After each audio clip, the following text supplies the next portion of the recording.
We're working on a Megatouch EVO Force. This one was upgraded from a 2007 to a 2011. This will work with all the forces.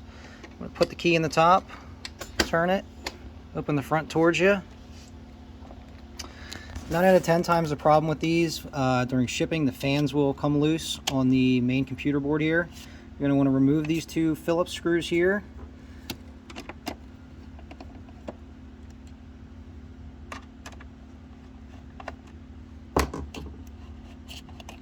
Once you remove them, take note to how this is sitting in these grooves here for this top of this board. This little tab here sits right underneath that black wire. These other ones come down through, just touch the board, and then there's another little groove that the bottom sits in there.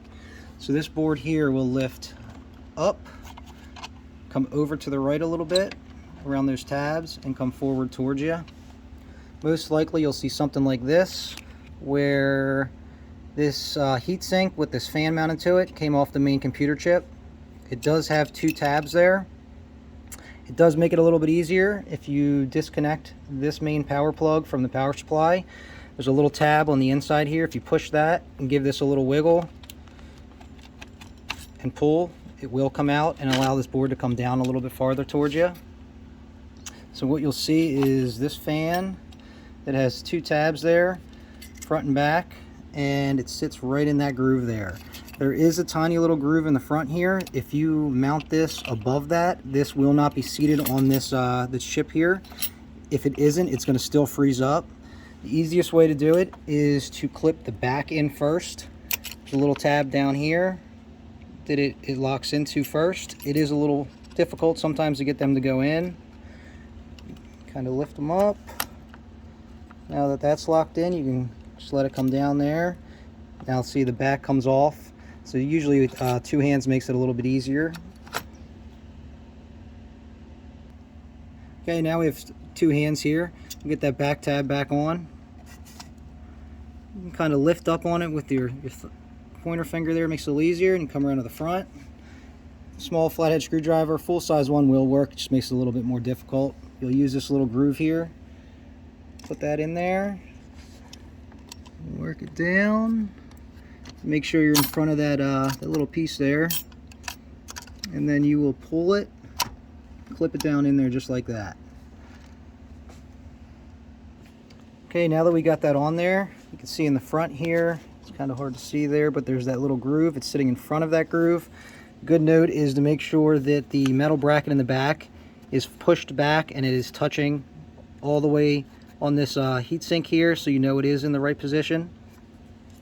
You can then plug in your power back into this spot here. It can only go in one way with that tab there that we originally removed. I'm going to lift the board up a little bit, line up those pins, push that down in there until you click it. Then you're going to come over to this side of the machine. You're going to make sure it's lifted up a little bit on the right hand side, kind of opposite the way you did it. You're going to line up the bottom and top and those grooves.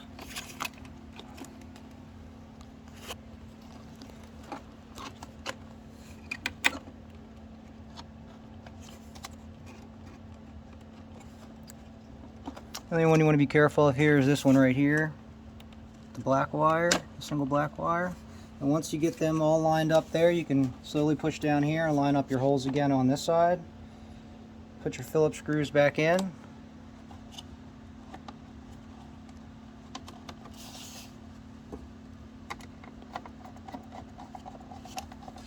Don't need to be too tight, just pretty snug once you get them in there.